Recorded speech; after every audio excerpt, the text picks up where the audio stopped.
ఈరోజు తెలంగాణ రాష్ట్రంలో ఉన్నటువంటి గురుకులాల సమస్యలపై, విద్యార్థుల సమస్యలపై రౌండ్ టేబుల్ సమావేశం నిర్వహిస్తున్నటువంటి మన రీసెర్చ్ తెలంగాణ నాలెడ్జి వారికి ప్రత్యేక మా తల్లిదండ్రుల పక్షాన ధన్యవాదాలు. ఈ యొక్క కార్యక్రమానికి హాజరైనటువంటి ఎలి ఫౌండేషన్ జాతీయ కోఆర్డినేటర్ వెంకరెడ్డి గారికి, అదేవిధంగా మాజీ ఎస్సీ కార్పొరేషన్ చైర్మన్ ఎర్రల శ్రీనివాసన్న గారికి, ఇక్కడికి వచ్చిన ప్రతి అన్నలకు అక్కలకు అందరికీ ప్రత్యేక ధన్యవాదాలు తెలుపుతూ, ఈ తెలంగాణ రాష్ట్రంలో 5 రకాల గురుకులాలు ఉన్నాయి. 5 రకాల గురుకులాలలో మొత్తం 1023 గురుకులాలు ఈ తెలంగాణ రాష్ట్రంలో పనిచేస్తూ ఉన్నాయి. మరి అన్నింటిలో కలిపితే దాదాపు మన పిల్లల విషయాలు చూసుకున్నట్టయితే మేజర్గా ఈ తెలంగాణ రాష్ట్రంలో ఎస్సీ గురుకులాలలో అత్యధికంగా సమస్యలు ఉన్న పరిస్థితి ఉన్నది. మరి దీనికి ప్రభుత్వానికి పరిష్కార మార్గం ఏందని రీసెర్చ్ వాళ్ళు చెప్తా ఉన్నారు. పరిష్కార మార్గం ఒకటే ఆనంద గారు అన్నా, పరిష్కార మార్గం ఎస్సీ గురుకులాల్లో సమస్యలు ఎక్కువ కావడానికి ఏకైక మార్గం అలుగు వర్షిని ఇమ్మీడియట్లీ తప్పియాలి. ప్రధాన మార్గం అదొక్కటే. ఎందుకంటే ఆ మేడం గారు వచ్చినాక ఈ గురుకులాలలో ప్రధాన సమస్యగా మారింది ఆమె. తర్వాత వచ్చేసి రెండోది వచ్చేసి ఈ ప్రభుత్వం కూడా సగం కారణం.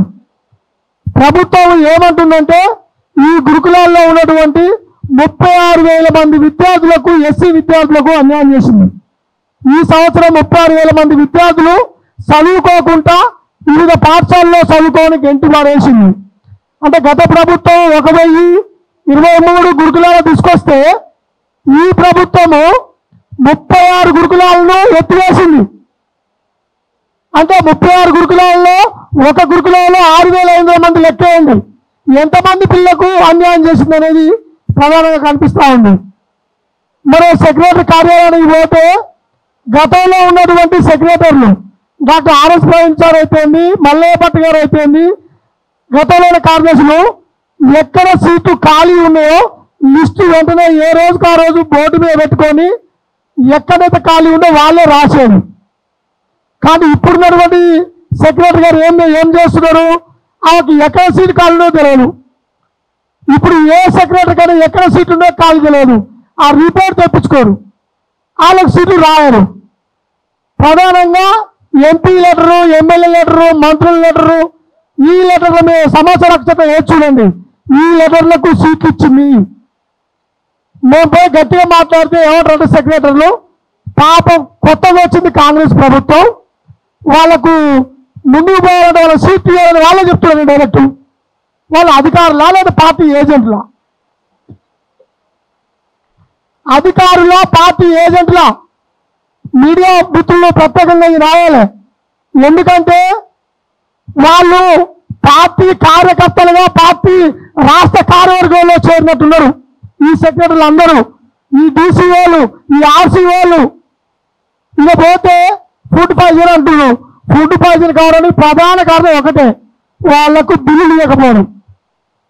బిల్లులు ఇవ్వకపోవడం, ఎవరైతే కాంట్రాక్ట్ చేస్తున్నారో పిల్లలకు ఏదో ఒకటి అంటే తేజ కారం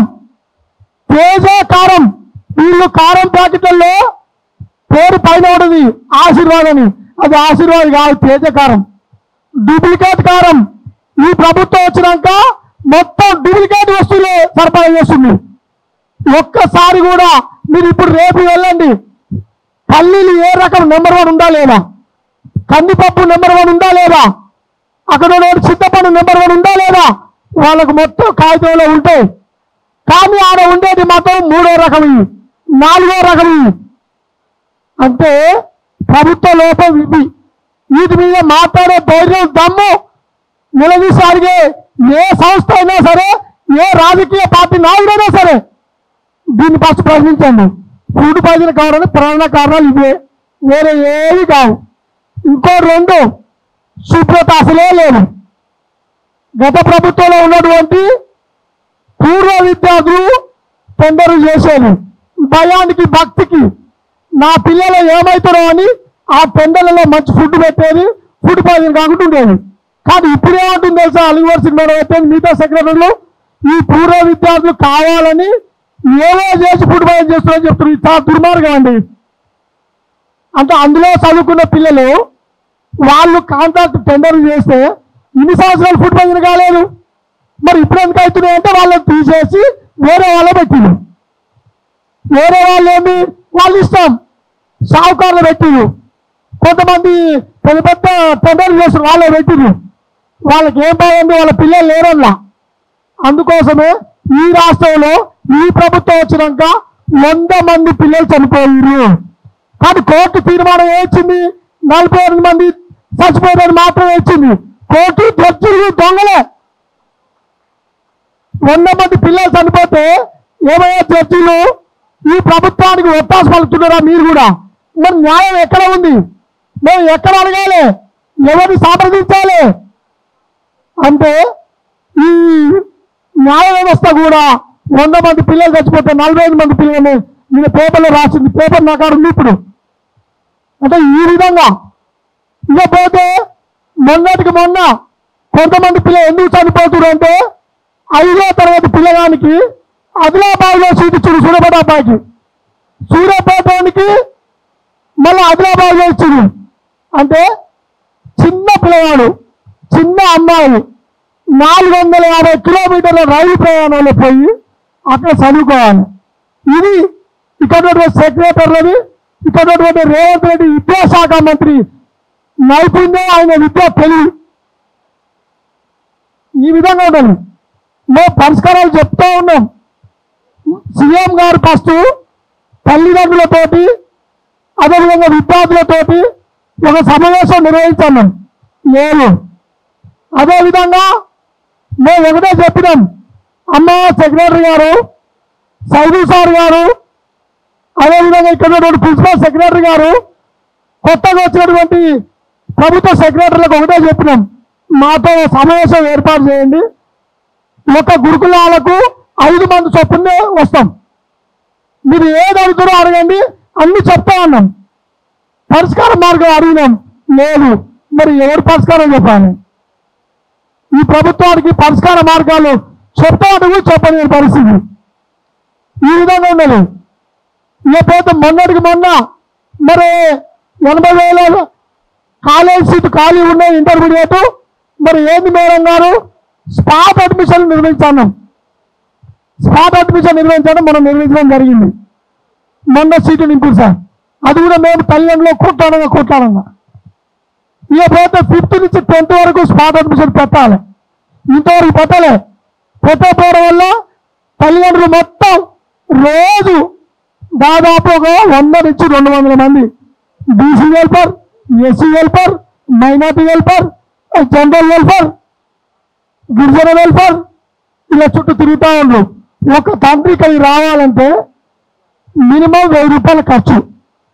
అంటే ఈ ప్రభుత్వము కనీసము పిల్లల సీటు ఎక్కడ ఇవ్వాలని, నిజమైన అడ్మిషన్ ఇవ్వాలా వద్దా అని కూడా చర్చ చేయని పరిస్థితిలో ఉన్నది. ఇకపోతే ఈ తెలంగాణ రాష్ట్రంలో ప్రత్యేకంగా గవర్నమెంట్ అనేది ఉన్నది. గవర్నమెంట్లో ఓన్లీ ఇంటర్ మాత్రమే. అంటే బైపీసీ, ఎంపీసీ సంబంధించిన ఎవరైతే ఉన్నారో దాదాపు ఎంబీబీఎస్ డాక్టర్లు ఈ రాష్ట్రంలో, అదేవిధంగా జేఈ మెయిన్స్ ఇంజనీర్లు దాదాపు ఒక 5,000 మంది గత ప్రభుత్వంలో డాక్టర్లు, ఇంజనీర్లు అయ్యారు. మరి ఈ ప్రభుత్వం మరి 5,000 విధంగా కొనసాగించాలిగా. మరి ఇప్పుడున్నటువంటి ఐఐటి మెయిన్స్ ఈ నీట్ సంబంధించిన మొత్తం తీసేసి ఐఐటి ఫౌండేషన్ అని పెట్టింది. అంటే ఎంపీసీ గ్రూప్ 8 నుంచి ఇంటర్మీడియట్ వరకు ఎంపీసీ గ్రూప్ అట, 8 నుంచి బైపీసీ గ్రూప్ అట. మరి అక్కడ పిల్లలు మొత్తం డాక్టర్లు ఇళ్ళ నుంచే వస్తారు, వీళ్ళు ఏం చదవద్దు అని మరి దానికి ఇంకో కండిషన్ పెట్టింది. ఏంటి అంటే 90% మార్కులు ఎవరైతే తెచ్చుకుంటారో వాళ్ళకు మాత్రమే నెక్స్ట్ మీకు నీట్లో సీట్ సంపాదించాలన్నా లేదా ఇంకోటి సంపాదించాలన్నా మార్కుల శాతం పెట్టింది. అది దొంగ మార్కులు నడుస్తూ ఉంది. ఇంకా అది ఎత్తివేయలే సార్. ఇమ్మీడియట్గా అది ఎత్తివేయని చెప్పండి. రేపు ఇప్పుడు చిరుకూరు ఉంది, గౌల్గడ్డ ఉంది. యూనిట్ టెస్ట్లో ప్రతి వీక్లీ టెస్ట్లో 500 మార్కులకు లేదా 750 మార్కులకు టెస్ట్ పెడతారు. అందులో మార్కులు తక్కువ వస్తే వీళ్ళని తీసి గ్రామీణ ప్రాంతంలో వేస్తారు. మళ్ళీ అక్కడ మధ్య చదువులో తీసుకొచ్చి ఇక్కడ వేస్తారు. మరి ఇది ఎవరి లోపం అంటే మీరు పెట్టిన ఐఐటి ఫౌండేషను లేదా సిబిఎస్ సిలబస్ చెప్తా లేదా స్టేట్ సిలబస్ చెప్తా క్లారిటీ లేదు. కానీ ఐఐటి ఫౌండేషన్ నీట్ ఫౌండేషన్ అని పెట్టిండు గురుకులాలలో. కానీ ఐఐటి నీట్ ఫౌండేషన్ పెట్టడం చాలా బాగుంది. కానీ సిలబస్ ఏది ఇప్పటిదాకా ఒక తండ్రి నాకే తెలియదు. అక్కడ ఉన్నటువంటి ఉపాధ్యాయుడు పాఠం చెప్పాలి ఏం చెప్తున్నా సార్ అంటే నేను ఇప్పుడు ఇచ్చిన పుస్తకాలు చెప్తున్నా. మరి ఐఐటి ఫౌండేషన్ అంటే ఇదంటే ఏమో వాళ్ళు చెప్పిన మేము చూస్తున్నాం. ఎందుకండి అంత దొంగ అబద్ధాలు, అంత డూప్లికేట్ వ్యవస్థ అయిపోయింది విద్యా వ్యవస్థ. అంటే ఐఐటి ఫౌండేషన్ అనే పేరు చెప్పి ఇంటిగ్రేట్ అనే పేరు చెప్పి ఇటునే పేరుకే తప్ప నిజంగా పుస్తకాలలో నాణ్యత లేదు, విద్యలో నాణ్యత లేదు. ఇకపోతే ప్రిన్సిపల్లు గతంలో ఉన్నప్పుడు ఈ ప్రిన్సిపల్లను ఈ ఆర్సీఓలు ఇవన్నీ చూస్తానికి భయపడడానికి సిఆర్ఓలు అంటే వాళ్ళు ఏం చేస్తారంటే అన్నం బాగుంటున్నా ఉండలేరా, పిల్లలు డ్రాప్ అవుట్ అవుతున్నా కావట్లేరా, అదేవిధంగా చదువు బాగా చెప్తున్నారా, ఏ శాతం వరకు చదువు ఉంది. గత ప్రభుత్వం మొత్తం నిఘా పెట్టింది. నిఘా పెట్టడం వల్ల ఒక్క ప్రిన్సిపాల్ కూడా సక్రమంగా అక్కడనే ఉండేది, ఇంటికి పోకపోయేది. అలాంటి వాళ్ళైతే అక్కడ ఎంపిక చేసి ఉంచుండు ప్రిన్సిపల్. ఇప్పుడు లేదు. 5 కాగానే ప్రిన్సిపల్ ఫస్ట్ కారు తీస్తుండు. 5 కాగానే ప్రిన్సిపల్ ఎమ్మటే కారు తీస్తుండు. ఇక ఆయన బాగా ఎమ్మటే టీచర్లు అందరూ పోతున్నారు. అంటే రెసిడెన్షియలా లేదా గవర్నమెంట్ జడ్పీ స్కూలా, రెసిడెన్షియలా గవర్నమెంట్ రెసిడెన్షియల్ పాఠశాల, ఏమి అర్థం కాని పరిస్థితి. అంటే గురుకులాలలో రెసిడెన్షియల్లో ఉన్నటువంటి వాళ్ళందరికీ వాళ్ళకు ప్రత్యేకమైనటువంటి రూమ్స్ ఉంటాయి. అందులో ఉండి పాఠాలు చెప్పాలి. డ్యూటీ టీచర్లు ఉంటారు. ఇంతకు ముందు మార్నింగ్ 7 గంటల నుంచొని నడిచినాయి. ఇప్పుడు ఉద్యోగ సంఘాలన్నీ మాకు 9 గంటలు చేయమన్నాయి. 9 గంటలు చేసింది. ఇక ఎందుకు మరి రెసిడెన్షియల్ ఎందుకు? పిల్లలు ఇంటికాలంటే అయిపోతుందిగా.